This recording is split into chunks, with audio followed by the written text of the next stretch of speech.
A continuación, Conecta TV Radio Online.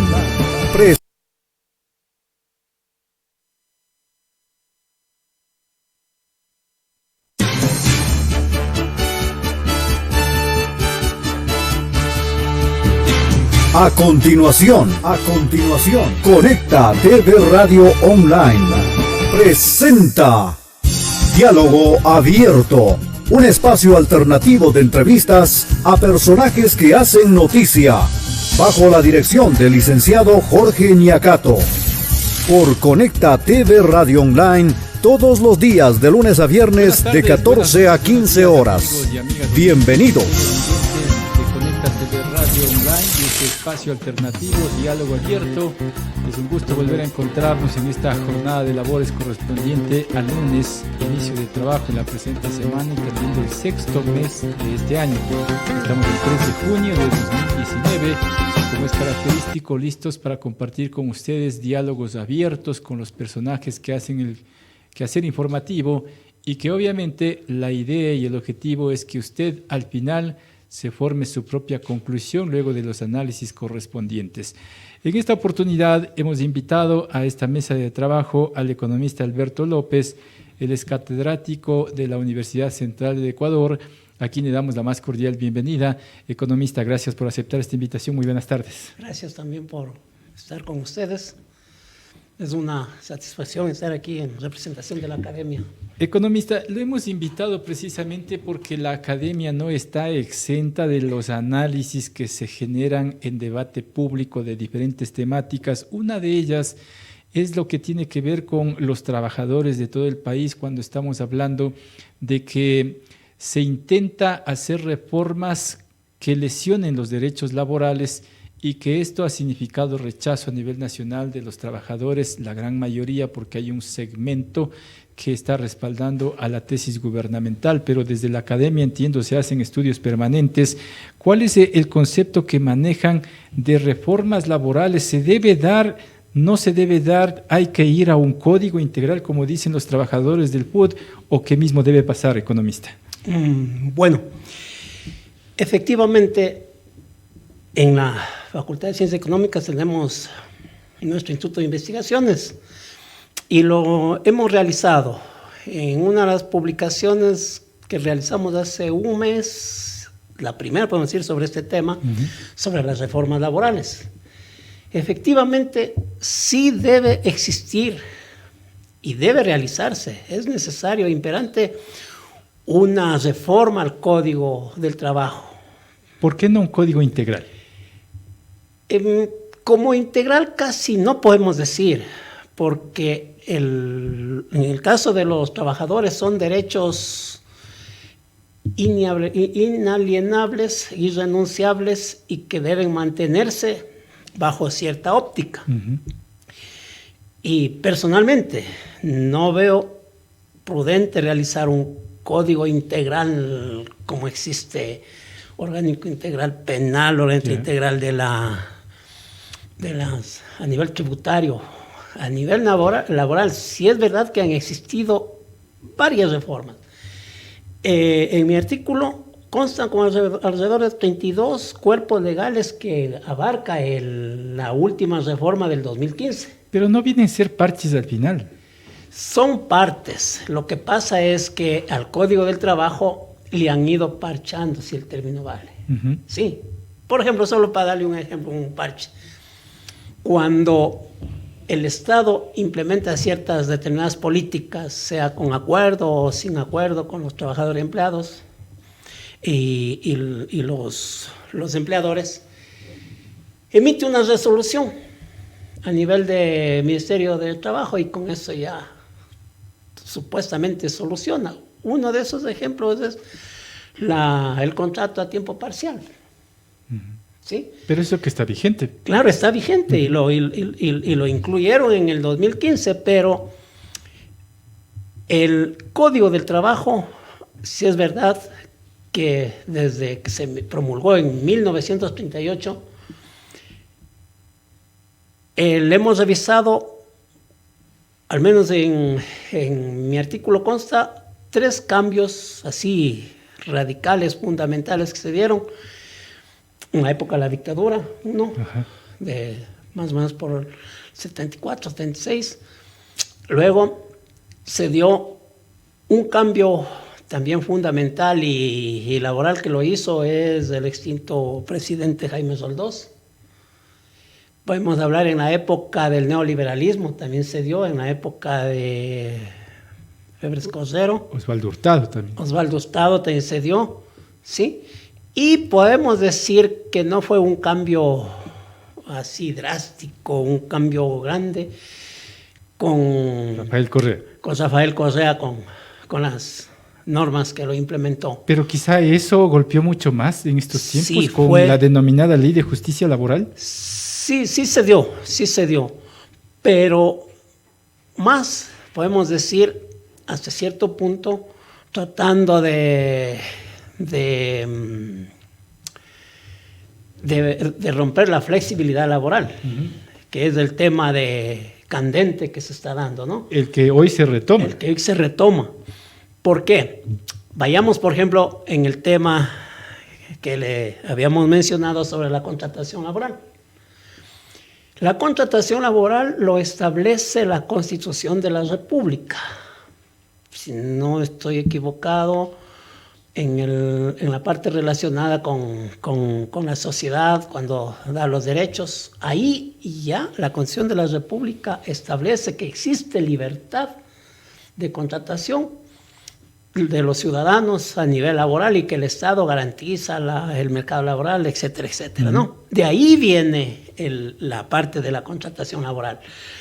Bueno, si tomamos luego el Código del Trabajo ecuatoriano, el Código del Trabajo comienza, creo que es en el artículo 8, definiendo lo que es contrato individual de trabajo, ¿sí? Y lo establece claramente, que es convenio en virtud del cual las partes, ¿sí?, convienen entre obrero y empleador, ¿no?, para ponerle así, prestar sus servicios lícitos y personales. Y ahí es lo que yo sostengo, que el trabajador y el empleador son libres de establecer una contratación. Sí es verdad que más adelante, si no me equivoco, el artículo 16 habla sobre los tipos de contratos, ¿sí? Tipos de contratos que existen alrededor de 7, 8 tipos de contratos laborales, que si bien es cierto están en el código, pero muchos de ellos no se aplican.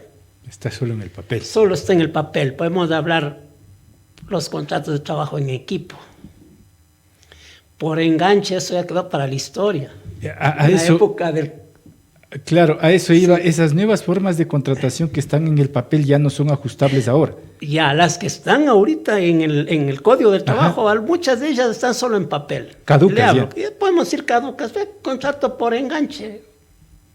Que además que nunca se puso en la práctica. Rara vez podemos decir cuando usted va y engancha hablemos, en Chillo Gallo o acá en el norte a unos obreros para que realicen tal o cual actividad. Pero no, aquí la contratación laboral sí debe ser actualizada, sí debe modernizarse. En función de eso, ahora en el debate público está la distribución que se plantea desde el gobierno de jornadas laborales que podrían ampliarse o reducirse los días. ¿Es correcto? ¿Es legal? Verá, desde mi punto de vista, y hablo como catedrático y como también profesional del sector privado. Yo he desempeñado mis actividades profesionales. Yo sí considero. ¿Por qué? ¿Que es bueno? Sí. Ilegal. Bueno y legal. Porque al margen de lo que dice el Código de Trabajo, muchos empresarios y trabajadores ya se ponen de acuerdo de esas jornadas de trabajo. Y le menciono, cuando le contratan a un empleado para Supermaxi, se vea, dice, ¿sabe qué? Aquí trabajamos o un centro comercial grande dentro de una tienda de negocios. ¿Sabe qué? No, aquí vamos a trabajar también sábados, domingos. ¿Sí? Hay gente que entra a trabajar miércoles o jueves. ¿sí? O trabaja de jueves a domingo. Y trabaja no las 8 horas, sino trabaja 10 horas. ¿Por qué? Porque entra a las 10 de la mañana, que abren, por norma, abren los negocios y cierran a las 8 de la noche. Entonces, de esa manera ya se ha ido ajustando. O sea, desde mi punto de vista... o sea, solo habría que legalizar lo que ya está operando, en otras palabras. Y ha existido toda la vida, perdóneme. Toda la vida ha existido eso. Pero los trabajadores dicen que eso es retroceder. Pero ¿sabe cuáles son los dirigentes? Los dirigentes de los trabajadores. ¿Ellos están para defender a los trabajadores? Si usted consulta con un trabajador, con una persona que trabaja en uno de esos negocios, él le va a decir, sí, porque ahí me conviene, yo trabajo. Les dan 3 días. Pero hay otros también que dicen lo contrario. Hay otros que dicen lo contrario. Pero vamos a ver, y aquí es lo que sostenemos desde la academia, que debe existir un análisis técnico. Aquí más es un análisis político que hacen tanto el gobierno, el Estado, los trabajadores, los empresarios. Debe haber un análisis técnico. Me refiero que un estudio, lo que llamamos nosotros acá empírico, a ver, analicemos cómo está, cuál es la situación que se da, porque sí ha existido esto que le acabo de mencionar, a pesar que le hacen firmar un contrato, y ahí le pongo el ejemplo, no solo el ejemplo que le hago en los grandes centros comerciales, ¿no?, que trabajan fines de semana, también hablemos en las financieras, por ejemplo en Diners. Una persona que trabaja de servicio al cliente fin de semana, también le dicen ustedes, señor, o se ponen de acuerdo, ¿no? Porque tampoco el trabajador dice, sabe que no quiero. El trabajador en muchas ocasiones, ahí sí voy por el lado del trabajador, se ha visto, no digo obligado, se ha ajustado a los requerimientos de los empresarios. Pero ¿dónde queda entonces la figura contractual que ahora existe de 8 horas diarias laborales de lunes a viernes, en definitiva? La figura queda al momento que firman, celebran el contrato, pero ya al momento de trabajar, ¿sí? Al momento de trabajar, el empleado prácticamente se ajusta, o ya yendo al término más... El trabajador se ajustaría. El trabajador se ajusta a las necesidades de la empresa. Por último, podemos terminar hablando a nivel del sindicalismo, termina siendo obligado a realizar esas jornadas. ¿Sí? El ser obligado ya, de hecho, está violentando la norma. Estaría violentando la norma, pero la situación, la forma, modalidad de trabajo de esa empresa se da para eso. O sea, usted no puede ir y decirle, ¿sabe qué? Usted el trabajador tiene que estar a las 8 horas exactas y no más. ¿Sí? Hay empresas serias que en ese caso le digo yo, si ya cumplió las 8 horas, tenía que irse a las 6 de la tarde, tenía que quedarse hasta las 8, si le reconocen las horas extras. Hay en otras que no. Hay otras empresas que se ponen de acuerdo ahí con el trabajador mismo, y el trabajador tiene que acceder porque quiere mantener su puesto de trabajo. Si le doy estos ejemplos, también vea, en el sector público se da eso. Sí, yo conozco choferes de la aviación civil, ¿sí?, que trabajan, por decirle, 20 horas o 10 horas seguidas, ¿sí? Y las otras, hablemos, lo que se hace en las compañías, ¿no?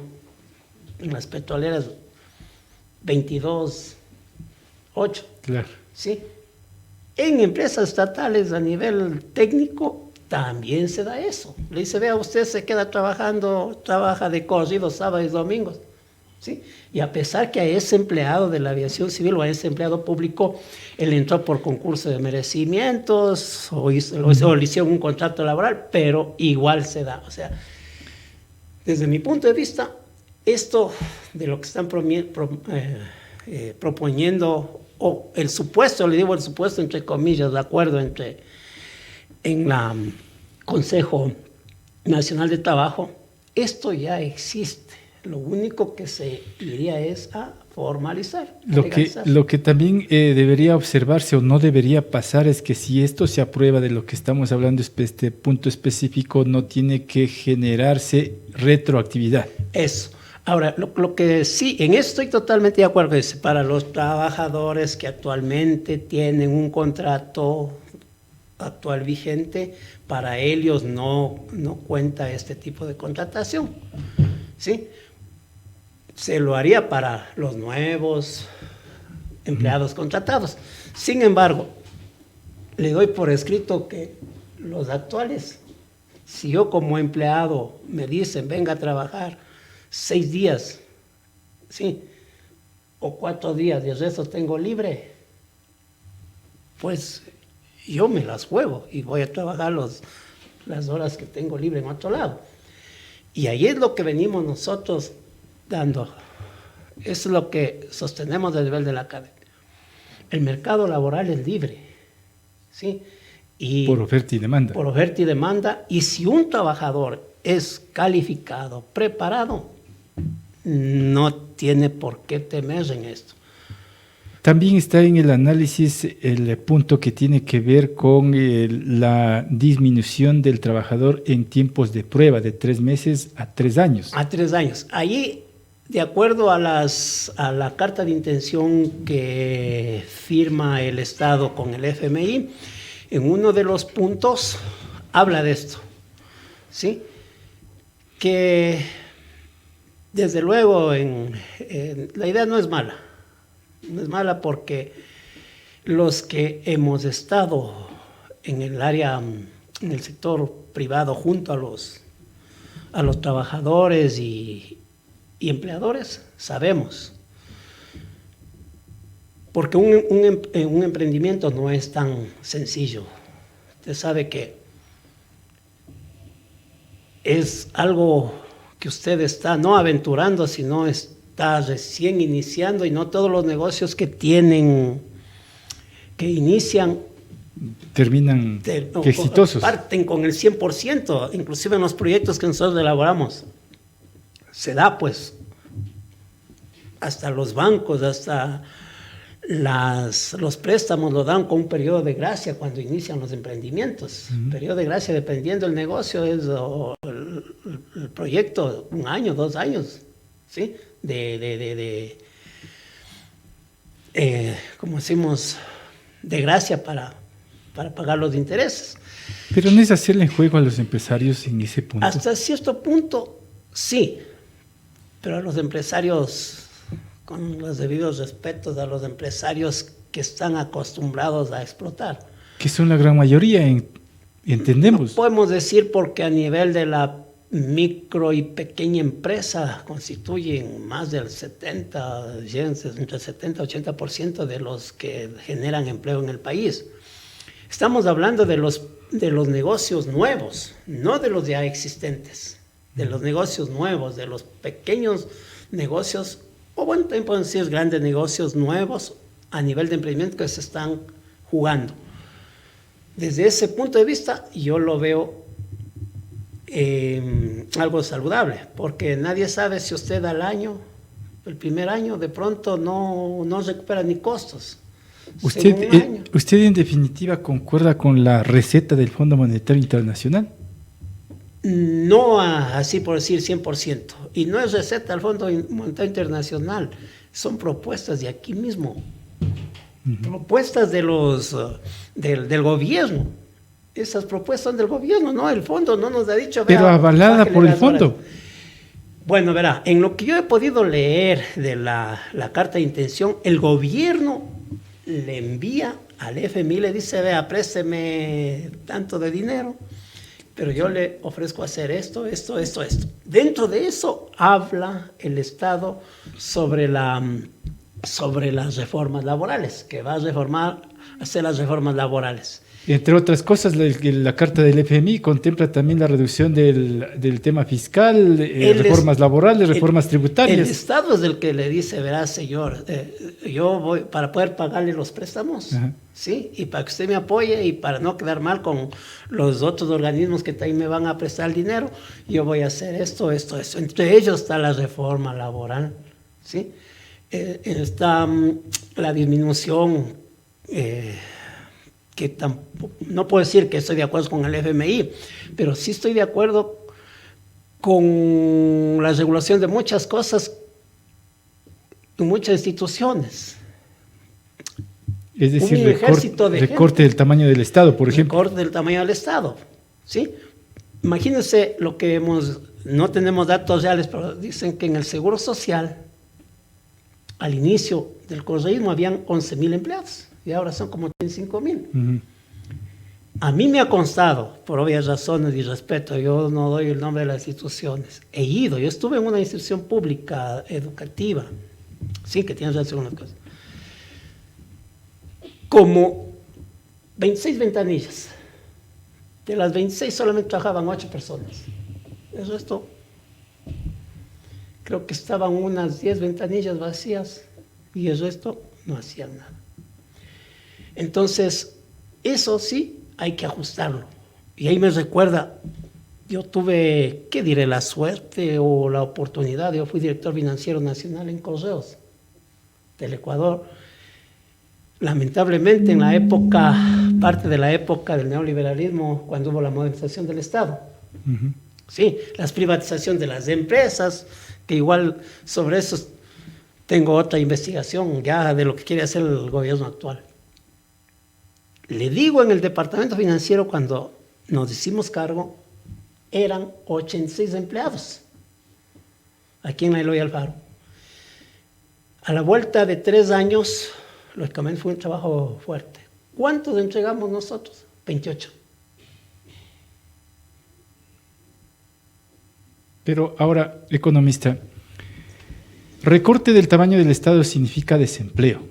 Y esos desempleados tienen que absorber el sistema privado. Hasta ahora no se ha visto absolutamente nada, pese que ha habido incentivos a través de la Ley de Fomento Productivo 1. Se viene la Ley de Fomento Productivo 2 y van en la misma línea, de más incentivos. Entonces se beneficia cada vez más al sector privado y sin que haya resoluciones o respuestas positivas. Lamentablemente es así. Todo está en papel. Nada se cumple. Y sobre esto de la contratación colectiva mismo es un tema bastante delicado, porque justo con lo que usted dice, un artículo mal redactado, podemos decir, sobre esto de la contratación puede generar más desempleo. De manera que, vuelvo a lo que mencioné antes, debe hacerse un análisis técnico, no político. Al margen, los empresarios siempre buscan sus beneficios, siempre buscan lo que se conoce la explotación a los trabajadores, ¿sí? En este caso, por otro lado, me ha constado, y lamento en decirle, que existen dirigentes sindicales que no son trabajadores, o sea, no están juntos, ¿cómo le puedo decir? No representan en sí mismo al trabajador. Muchos de ellos más buscan sus intereses políticos, personales, ¿sí? Y no defienden mismo.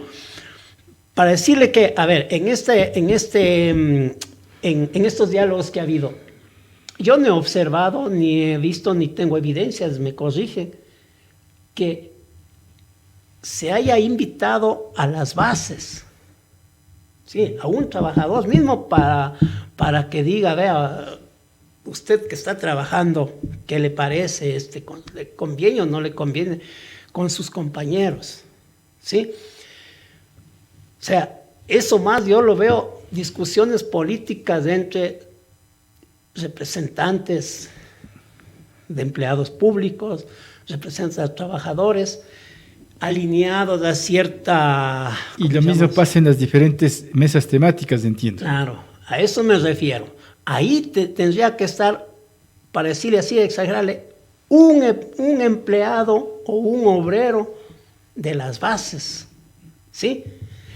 Para que él diga, o los representantes vayan con estas inquietudes. O sea, más a veces, yo lo veo, que me disculpen, es más discusiones de tipo político que técnico que terminan haciendo perfil. Ahora, economista, por más técnico que sea un paquete de reformas que se apruebe en la Asamblea Nacional, en ese foro político aprueban políticos. Consecuentemente, jalan el agua para su molino, en otras palabras. Allí viene lo que yo siempre digo. Lamentablemente los políticos siempre buscan votos, cuidan sus votos y el dinero. Y eso yo lo mantengo inclusive en la misma Universidad Central. Los políticos de todo el mundo, quizás estoy siendo muy exagerado o muy duro, siempre cuidan los votos. ¿Sí? Cuando me refiero a los votos, están cuidando su poder y el dinero, sea de ellos o de los que representan. Este estudio que ustedes han hecho, estas reformas laborales que se están discutiendo en diferentes foros a través de mesas de diálogo, ¿ustedes lo van a enviar a la Asamblea también? ¿Van a hacer un aporte? Verá, la disposición de nuestra señora decana es que existe también podemos, para redundar, una orden de disposición del señor rector, que saquemos un documento y nos pronunciemos, ¿sí? Y de hecho, nosotros tenemos una revista electrónica de la Facultad de Ciencias Económicas, es la Coyuntura de Economía y Sociedad, donde publicamos problemas de actualidad a diario. Un equipo de investigadores que trabajamos, al que pertenezco. Y la primera parte de las reformas laborales, como les digo, ya se realizó. Hoy está justo en borrador, falta la revisión final, que también voy a hacerles llegar a ustedes, sobre la contratación colectiva. De allí vamos a hacer un análisis completo para complementar con sus efectos, con el empleo, desempleo, subempleo. Y allí haremos público a nombre de la Universidad Central, que es el propósito de estos estudios. Con eso me quedo, economista, se me terminó el tiempo, seguiremos conversando sobre este tema porque está ya en el debate público y después tiene que ir a la Asamblea Nacional, que se advierte para octubre esas reformas laborales. Le agradezco por estar en esta mesa de trabajo. Muchas gracias, también a las órdenes. El economista Alberto López, catedrático de la Universidad Central del Ecuador, y que esta parte del tiempo vamos a hacer una ligera pausa. Enseguida retornamos con Diálogo Abierto.